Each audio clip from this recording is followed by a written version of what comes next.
Hi, I'm Christopher Baum. I'm here with Tyler, Judd, God Great Teddy, and Fernando Cruz. We're working on a project for a company called Stillwater Academy. It's a nonprofit organization that provides therapeutic boarding school for teenage children who have had some either trauma in their past or else who have had some emotional or behavioral disorders. That ranges anything from ADD, ADHD to emotional behaviors that lead towards suicide or behavioral disorders such as drugs or alcohol.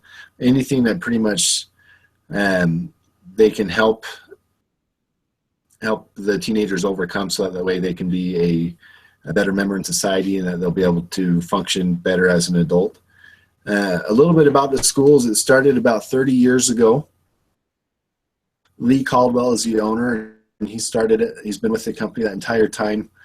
He just wanted to have something that he could make a difference in these kids' lives.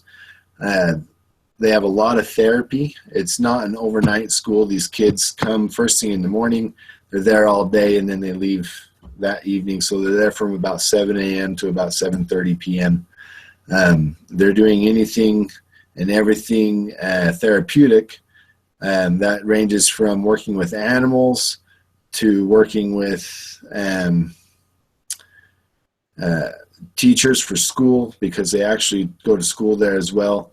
They have all of their classes. They have teachers that come in on their off times to teach these classes. That way these guys can get their high school diploma as well, these kids. The therapy in this is they have therapists come in and they work with not just the student, but also with the families as well. That way they can get relationships built up, so that way when they leave the program or they exit the program, they are able to continue on with their families and continue on with their lives and have those relationships intact.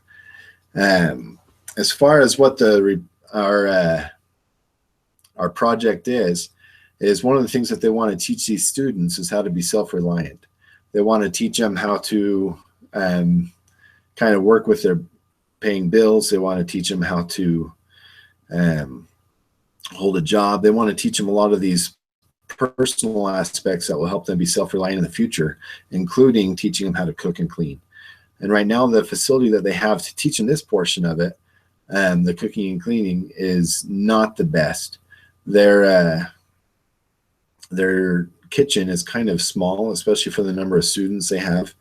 It wasn't a big deal to begin with, because when they first started, they were only local for the local kids. But now they've grown so much that they actually have students from all over the nation, anywhere from the 50 states. So they need to expand to this area. So what we're doing and what we've done is we've got 3 different rooms that we're trying to combine together into one room. They're pretty much 2 different storage rooms and then their current kitchen.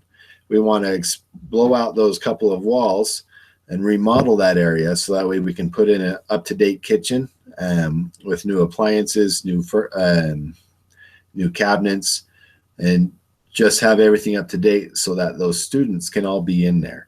There will be anywhere from 30 students plus adults in there all at once. And when they do cook, they usually need to cook for about 60 people. So the goal is to have 2 different cooking stations. So that's pretty much 2 kitchens inside of one area. So we're going to have 2 refrigerators, 2 stoves, 2 microwaves, 2 dishwashers, and then they're also going to continue to have a learning area there as well. So that's the goal for this project that we have, is to take these rooms, combine them into one, and make it so it's a place that these students can learn and that they can be able to take what they learn into their lives. So that's the basis for our actual project. That's kind of what it's for, is this nonprofit organization for the students. That way they can go and do that. However, the project itself for us is not just, it's not actually doing the remodel. Our project and what we're doing is we're gathering the necessary information for that remodel to take place. between September to now, we've been gathering the information for how much it's going to cost to have everything demolition, which really isn't very much because they decided they want to do a lot of that demolition themselves, the employees there. All the way to what it's going to take for permits, what kind of information we need as far as getting stuff engineered and an architect to draw up the plans. We've got that information there, so that way we can get that to them, and Lee can look over that and decide what he wants to do with it and when he wants to start. He's actually looking at doing the model this next spring and summer, a little bit at a time. That way he can not disrupt the students in the school while it's being done. So that's a little bit about what we're doing. Fernando's going to go into a little bit more depth, as well as Tyler and Godgreat, as we go through the rest of this video here. Okay, go ahead, Fernando. Okay, hello everyone. So our team, we're able to come up with a proposal that outlines our costs and what products and appliances we recommend to their own use within the $50,000 budget for the remodel. And I believe our project it was successful. And with the document in hand, we have the full remodel budget and outlines of projects, just like we discussed in our scope. And what else here? Now, what tools do we use for to come up with this proposal? One of the main ones that we used was we used the milestone to keep us on track. Also, we use Google Hangouts to talk, and also we use Google Docs to share our information. So that way, everyone's see each other's work. And well, what else we got here? And also and also it was hard to say what our estimate hours were, because what is this here? No one on the group has this type of experience. Let's put it, that's for sure. Or knowledge before. We did put some time getting all these codes and resources together in order to make this project happen.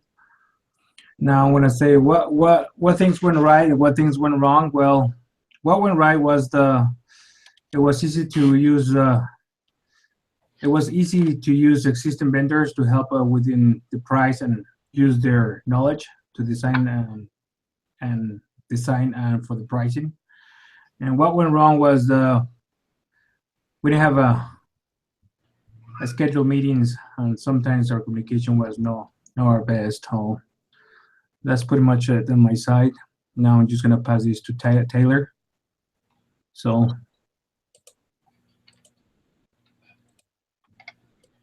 Okay, so basically, what our team learned by doing the project. Yeah, let me get to the right slide here. So what our team really learned by doing this project is there's quite a bit of tools I don't think that we fully knew about before this project that we were able to utilize, especially utilizing Google Hangouts was essential for us to communicate with each other and what we needed to do. You know, we also learned how to work as a team and what each other's strengths and abilities were, which really came in useful for making assignments and really working together and molding together our different strengths. What we selected our project manager, Christopher, basically because he was the one that had the contacts to Stillwater Academy. He really knew the project and what they needed, and was able to talk with the owner and understand what his vision was for remodeling this kitchen and adding it into their school and what the needs of the kids are. So from there, it was basically just kind of natural that he became our project manager to give us direction on where the owner of Stillwater Academy wanted to be when he ended up. And I think that he did a really good job of leading our team and being able to communicate what the owner wanted. We were able to pull together our team with our different strengths and understand what we could really accomplish together as far as getting this project completed. So as far as Christopher, we asked him before if he would like to be a project manager in the future. He said yes, as long as it's a more of a full-time job, and I think he'd be really good at it. As far as what we did well as a team, I think everybody really pulled together. We all had different parts and roles to play in order to make this project a success. Our deliverable is really all the information that the owner needs to make that remodel happen, like Christopher was saying earlier. And it really came down to everybody playing a good role to get all those little parts and pieces together to make that a deliverable to the owner. Some of the lessons learned, I really think that we had to learn how to communicate with each other and how to use Google Hangouts. I know, especially on my part, I think I had some technical difficulties getting hooked up with everybody in a Google Hangout. But I think it all came together. I think that the one thing that we also learned is that we needed to make more regular meetings on a regular meeting schedule, and to kind of update each other a little bit more on what our progress was and what needed to happen in the future as far as the next steps. As far as the project sponsor's final assessment of the project, he was really happy with what we gave him for the options of his kitchen. We came in on budget, and we were able to suggest different appliances and models and products, including cabinetry and flooring that really fit within that budget. And he was pretty excited to receive that information, and they're looking forward to implementing those changes next summer. So now we're going to turn the time over to Godgreat, who's going to show us some of the deliverables and talk us through what the deliverables are.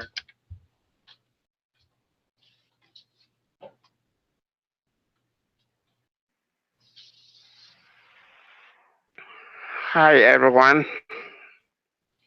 We're going to go through some of the stuff that we did, the overview, and as you can see in the picture on my left side is before, and on my right side is after. So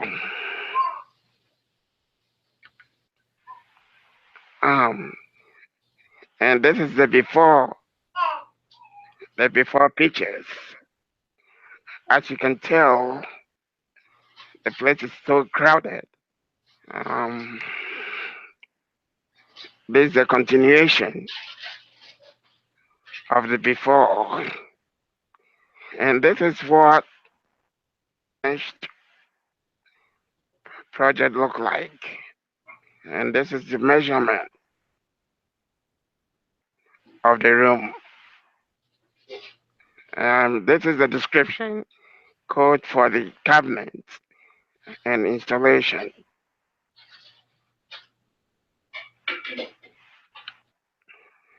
And this is our final layout and how it looks like when we finished. We have it in So this is the budget of the 75,000 for the new appliances. We got 2 dishwashers, 2 fridges, 2 stoves, and 2 microphones. So 2 microwaves and the necessary permits to finish this kitchen and to add a window. We have to the school to wanted to add a window to the project, so that was part of the payment that we got. And this is the flooring. We got 2 types that we recommended, and one is America Walnut Resilient Veil Black flooring, and the second one is the hand scratch Saratoga Hawkeye. And this is the conclusion. And I'll pass that to Chris. So all in all, we've been able to get all of this information, got this packet together for Lee Caldwell and for the Stillwater Academy team to look at. That way they're able to take our advice and take our opinions on what it is that we liked and what they wanted, we thought they wanted to put in there, and they can decide overall what they're actually going to do. We're going to continue to work with them throughout the next little while to see what they end up doing and see if there's anything else we can do to help them out. But this has been a fun project. It's been nice to get to work together. We've all enjoyed it. We've enjoyed being able to learn what it is that we need to in order to make this project come together, where we can gather all this required information. Even though sometimes it was separately, we all had our own little parts. We were all able to come together and explain it to each other and be able to combine it in the way that we needed to make this presentation, and as well as to make all of the necessary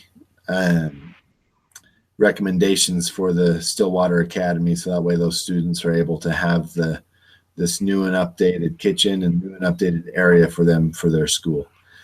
So we appreciate the chance that we had to work with them. Look forward to working with each other and looking forward to working with them a little bit more here in the future. Thank you for your time, and thanks for watching the video.